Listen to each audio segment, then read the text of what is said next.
Assalamualaikum warahmatullahi wabarakatuh. Selamat sore teman-teman. Kembali lagi bersama Koki Jowo Jalan-Jalan. Kali ini saya berada di Jalan Cempaka Putih Tengah, nomor F34, Jakarta Pusat. Tepatnya di Terasa Cafe and Resto.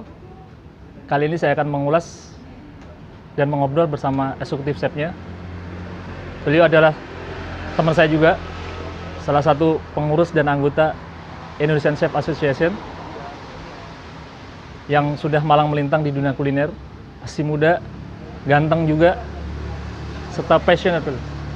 Oke, ikutin terus perbincangan kita sore ini.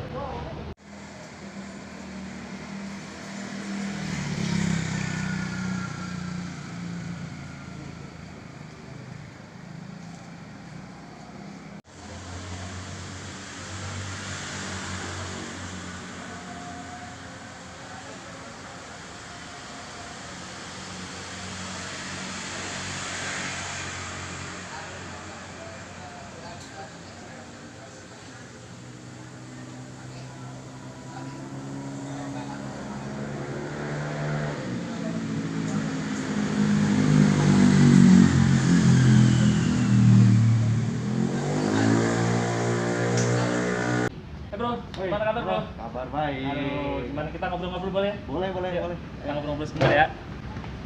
Oke, selamat sore teman-teman. Di sebelah saya sekarang udah ada Chef Wahid, yaitu eksekutif chef dari Terasa Culinary atau Terasa Cafe and Resto. Jadi bro, gue minta waktu sebentar ya. Ya, boleh. Gue pengen nanya-nanya nih sama lu. Ini Terasa ini udah berapa lama ya bukanya? Tahun berapa? Kita tuh buka dari akhir tahun 2017, jadi kita udah jalan sekitar kurang lebih jalan 3 tahun, 3 tahun saat ya? ini. Oke. Gitu.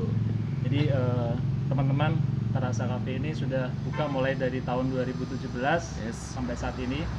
Nah, tolong ceritakan nih dari mulai opening sampai saat ini ya, sampai opening sampai sekarang, jam bukanya jam berapa, kapasitas ini berapa, ada ruangan apa aja di dalam juga, terus menunya apa aja.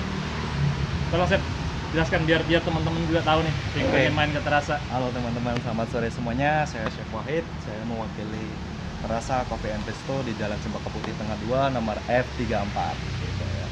Oke, saya akan sedikit bercerita. Jadi sama yang kayak tadi udah dibilangin sama si teman saya ini, Bro Rianto. Kita buka dari tahun 2017 akhir ya teman-teman gitu. Sampai sekarang kita masih istilahnya masih bisa berjalan lah, masih bisa eksis ya. sampai dengan saat ini. Kita mempunyai kapasitas kurang lebih 110 seating capacity, dan kita di dalam ada VIP, di sebelah sana juga kita punya musola, kita ada 2 kamar kecil biar nggak terlalu ngantri. Sorry sedikit intermezzo. Jadi menu-menu di Terasa ini untuk saat ini ya kita udah mengarah ke lebih ke ASEAN. Kenapa gitu? Karena di sekitar kita ini udah banyak yang menu-menu Indonesia. Itulah kenapa sebabnya Terasa ini mengeluarkan konsep lebih ke ASEAN gitu teman-teman gitu. Jadi teman-teman yang penasaran dengan Terasa Cafe and Resto atau Terasa Culinary ini, tepatnya berada di Jalan Cempaka Putih Tengah 2 Cempaka Putih 2 nomor F334 4. Oke. Jadi sekarang teman-teman tadi udah jelaskan menunya, menu ASEAN. Nah, sekarang jam bukaan ini, Chef. Jam buka jam berapa nih? Kita operasional sebelum kita pandemik nih ya, kita ngomongin sebelum kita pandemik kita buka dari jam 10 sampai dengan jam 11 malam. Oke. Itu weekday ya? Weekend-nya? Enggak, kita udah weekend. Oh, udah sampai weekend. Jadi kita Oke. sama gitu. Oke. Jadi teman-teman buka dari jam 10 pagi ya? Yes, 10 pagi sampai jam 11 malam. Oke. Itu pas belum COVID ya. Nah, sekarang karena kita lagi ada COVID, jadi kita ngikutin sesuai dengan aturan pemerintah. Kita buka dari jam 10 tetap, kita closing di jam 9 karena kita balik lagi kita mengikuti. Oh iya, ada pemerintah. PSBB ya. Yes. Jadi PSBB ini untuk rumah makan atau restoran jam 9 malam sudah harus tutup. Ya, Kalau enggak nanti kena sidak ya. betul Oke. sekali. Untuk menu sendiri bro, tadi kan disebutkan nih menu ASEAN ya. Yes. Menu ASEAN. Oke, salah satu menu andalan lo bro yang lo tonjolkan di sini nih supaya Mesti teman-teman juga lebih tahu nih. menonjolin di sini yang pertama adalah kita lebih spesialis di ayam oriental. Kenapa ayam oriental? Karena ya kita ngomong lagi balik lagi bahwa kita lebih fokus ke ASEAN gitu. Selain daripada itu kita juga ada ayam terasi. Oke. Oke, tadi udah sebutkan ayam oriental, ayam terasi. Jangan buru-buru, tenang. Nextnya di part 2-nya kita akan masak nanti bareng Chef Wahid. Yes. Saya akan lanjutkan dulu perbincangan kita. Tadi kan udah untuk jam buka kita udah. Nah sekarang pengen tahu nih apa aja sih ini jenisnya, ala carte kah atau ada buffet juga, atau teman-teman yang mau adain acara di sini ulang tahun, arisan atau gathering kantor. Nah itu gimana Chef? Oke. Bisa nggak di sini kayak gitu? Jadi sangat bisa banget di sini karena kita memang konsep awalnya bahwa kita adalah ala carte. Jadi kita ada appetizer, ada main course dan ada dessert dan ada soup gitu. Kita meskipun kita ASEAN, kita juga ada beberapa punya menu yang lebih ke arahnya western. Tujuannya apa teman-teman? Ya itu tadi buat kita memenuhi keinginan customer yang kurang suka dengan masakan Asia. Jadi teman-teman nih jangan takut, meskipun di sini ASEAN ada juga ada westernnya. Yes. Jadi teman-teman nanti mungkin disuguhkan ya ada beberapa pilihan ya Chef. Yes. Pilihan menu yang untuk biasa kita buat gathering atau biasa kita buat ulang tahun. Jadi teman-teman nggak usah khawatir. Di sini juga ambience-nya bagus teman-teman. Nanti saya akan share beberapa view di area sini ya, termasuk yang di indoor nanti di akhir video kita akan kita share ya nanti ya. Yeah. Oke, tadi untuk menu dana range harga nih Chef, mulai paling murah berapa, paling mahal berapa? Oke, kita paling murah di angka 10 ribuan banget sampai ya. dengan paling tinggi 110 gitu. Jadi kita benar-benar variasi. Kenapa? Ya karena target kita juga kita berada di Cempaka Putih, di mana Cempaka Putih ini lebih dekat dengan anak-anak kuliah teman-teman. Oke, jadi teman-teman cocok banget lah bagi kita yang masih, ya kita masih muda bro ya, 35-36 lain kita ya. Jadi sangat cocok sekali untuk nongkrong, sekedar kongko, ngopi sore juga. Oke, tadi kan menu-menu makan ya? Ya. Ada nggak sih minumannya nih sekarang, minumannya?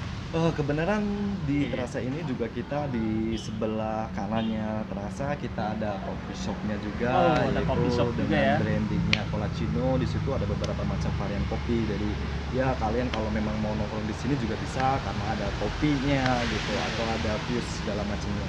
Oke teman-teman, jadi selain makanan atau food, sini juga ada beverage atau kopi ya. Ya. Jadi kopi sendiri mungkin sedikit dijelaskan Chef, ada kopi apa aja mungkin ini di sini? Oke. Di sini kita untuk yang umumnya kita ada misbar. Misbar itu apa? Misbar itu jadi spesialisnya dari menunya Colacino gitu. Itu tuh Selain beda ya? misbar, iya. Dan dari Kalau tempat untuk lain ya? Kalian teman-teman yang kurang suka dengan kopi, di kita juga ada namanya frappe gitu. Jadi frappe. atau cotton candy. Cotton candy itu lebih lucu loh teman-teman. Dia karena kenapa? Dia warnanya pink ya. Lucu kan pink? Sangat cocok ya bagi yang masih muda dengan pasangan atau teman ya spesial itu. Di sini tempatnya nggak salah ya. Ya. Nanti pokoknya teman-teman saya akan share nanti untuk area dalamnya nih. Biar lebih cozy lagi ya. Oke, harganya Chef untuk kopi atau minumannya tadi dari berapa sampai berapa? Untuk Biar kopi teman-teman harganya dari 15.000 sampai dengan 30 ribuan lah gitu. Jadi saya rasa sih sangat-sangat masih kejangkau. Masih jangkau gitu. banget lah ya. Jadi teman-taman punya uang 50.000 juga bisa nongkrong Bisa di sini. nongkrong. Lo bisa Betul. makan, bisa ngopi juga. Yes. Ada wifi juga ada ya? Ada dong Ada wifi pastinya juga. kalau nggak ada wifi ya Sini juga gimana ada dong? ini kebetulan saya di apa? outdoor. Di outdoor ya, smoking di sini juga tempat smoking areanya, bisa main wifi, ngopi sambil menikmati makanan dari yang tadi 10.000 sampai 110.000 Yes. tadi ya, teman-teman. Oke. Jadi cukup jelas tadi ya kita bro Ya. jelasin tentang Terasa ini. Nah, sekarang gue mau tanya lo nih. Hmm. Gimana sih lo bisa jadi seorang eksekutif chef itu? Oke. Ya kan? Jadi kita masih sama lah umur kita dan kita Ya. nanti kita ulas lagi. Coba Chef jelaskan dari mulai karir lo sampai di posisi ini saat ini. Oke. Awal karir saya dulu itu sebenarnya saya di basic F&B itu nggak ada teman-teman, tapi karena mungkin ini adalah salah satu ya waktu itu saya nggak ada kerjaan, saya pikir saya harus kerja gimana caranya saya biar dapat penghasilan. Akhirnya saya terjun di dunia kuliner. Saya memulainya dari steward teman-teman. Jadi perjalanan saya kurang lebih hampir 15 tahun di F&B. 1 tahun saya berada di steward, sisanya saya naik level. Oke, jadi dari mulai nyuci piring teman-teman. Dulu di restoran kecil itu nyuci piring nggak ada dishwashing teman-teman. Ya, betul. Ini masih DJ, cuci manual gitu. Ada juga jadi cook helper ya, Chef? Yes. Cook helper, ada butcher juga, gimana kita motong yang benar. Terus apa namanya? Mulai disuruh-suruh tuh sama seperti chef atau cooknya gitu kan, atau CDP-nya atau chefnya gitu ya.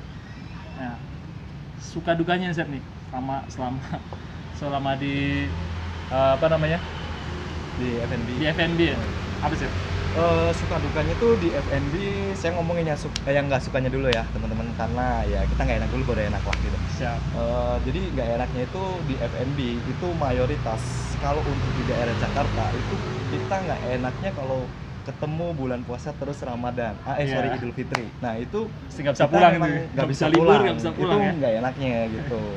Itu beberapa tahun yang lalu lah ya, dan saya rasa sih sampai saat ini juga masih ada lah beberapa tempat restoran yang ketika Idul Fitri atau Natal mereka yang harusnya berkumpul dengan keluarga, mereka harus menjalankan tugas dan tanggung jawabnya di tempat Oke. tersebut. Masih tetap di dapur ya teman-teman. Ya. Jadi kita seorang dapur atau orang F&B produk terutama, jangan berharap puasa Lebaran tuh bisa ngumpul sama keluarga. Nah, itu nggak enaknya ya. Itu nggak enaknya. Ya sekarang enaknya nih. Kalau enaknya ya Apa tuh? pertama kita tahu lah namanya beberapa makanan, jadi kita tahu makanan Indonesia tuh kayak gimana, makanan Asia tuh kayak gimana, terus masakan Western itu kayak gimana, kayak gitu. Itu kenapa? Karena ya kita sebagai juru masak kita dituntut untuk mengerti hal tersebut, terutama ya masakan Indonesia. Kenapa? Karena kita lahir dan besar di Indonesia, men. Sesuai dengan channel saya tuh. Oke Jowo. Salah satu masakan Nusantara tuh luar biasa. Jadi dari Sabang sampai Merauke itu ribuan mungkin kalau dijelaskan bisa lebih. Oke. Yang terakhir pasti ini juga dong. Cuan juga dong. Cuan. Nah, cuannya gimana nih sebagai seorang chef nih? Kira-kira teman-teman yang pengen jadi chef atau menjadi chef atau mau kerja di kitchen nih, kitchen hotel, kitchen restoran, kitchen cafe. Nah, chef ini akan share nih. Berapa sih sebenarnya seberapa besarkah kita menerima? Gak usah sebentar angka lah, paling tidak range value-nya lah buat kita bekerja gitu. Oke, saya mau pesen dulu ke teman-teman yang lagi meniti di jenjang karir di F&B untuk menjadi level eksekutif chef. Pertama adalah kita nggak usah mengejar namanya angka, tapi yang paling penting adalah pengalaman. Karena dengan pengalaman kita itulah yang akan menentukan harga kita. Untuk range masing-masing di eksekutif chef di tempat manapun itu berbeda-beda tergantung budgetnya. Tapi setahu saya nih ya, setahu saya loh ya teman-teman gitu, itu ya 1 digitan itu udah paling minim banget lah gitu ya, lumayan lah buat kedepannya. Karena kenapa ya, saya tahu sekarang ini banyak loh gitu orang-orang yang bergerak di F&B. Sekarang lagi booming-boomingnya, ada Top Chef, ada Master Chef. Jadi memang kompetitor kita banyak ya bro. Yes, Jadi banyak juga bener. yang masih muda, yang udah kemampuannya tuh di atas kita ya. Tapi kita juga, setiap chef itu kan punya trik sendiri, punya cara sendiri untuk bisa eksis, bisa bertahan, atau bisa mengupgrade kemampuan kita masing-masing. Oke teman-teman, jadi kita atau Chef Wahid ini telah memberikan tadi satu motivasi, berbagi pengalaman juga bahwa menjadi seorang chef itu tidaklah mudah. Pertama tidak mudah, yang kedua juga butuh perjuangan yang keras, yang ketiga juga memang value-nya juga dihargain karena memang kita luar biasa kerja di dapur itu ya. Bener Jadi, banget itu chef. Tidak hanya menjadi PNS teman-teman, jadi kita pun jadi seorang chef ya, alhamdulillah kita bisa mencukupi keluarga kita ya, Ya, betul mencukupi sekali. kebutuhan, kita bisa jajan, kita bisa traveling juga kadang-kadang ya. Jadi itu teman-teman. Nah, during COVID nih chef, apa sih yang strategi apa nih yang dilakukan nih saat pandemi? Saya percaya di keadaan pandemi ini pastilah di mana kesusahan pasti ada jalan yang terbaik atau solusi lah ya, boleh kita bilang ya. Solusinya apa untuk di saat pandemi seperti ini? Kita main di mungkin bisa Online ya? packaging. Jadi kita bisa produksi makanan-makanan yang bisa di packaging dan kita akan tulis di situ berapa sih kapan waktu expirednya. Jadi kita lebih main ke online gitu. Itu salah satu strateginya. Dan ya kebenaran ini udah new normal, jadi kita udah bisa buka meskipun keadaannya belum benar-benar balik ke awal, tapi saya percaya banget bahwa kita akan kembali normal seperti sebelum tidak ada COVID. Oke. Terima kasih Chef. Jadi tadi teman-teman udah share bahwa kita selama pandemi ini, kita Chef Wahid tadi udah share bahwa di dunia F&B pun kita tidak mau tinggal diam. Kita banyak hal yang kita lakukan untuk menjaga pertama hygiene-nya makanan, dari packagingnya juga, terus dari mulai driver-nya juga atau pengirimannya juga. Jadi buat teman-teman ataupun yang mau makan di terasa kulineri atau terasa kafe, nggak usah takut bahwa kita sudah menjalankan protokol kesehatan ya.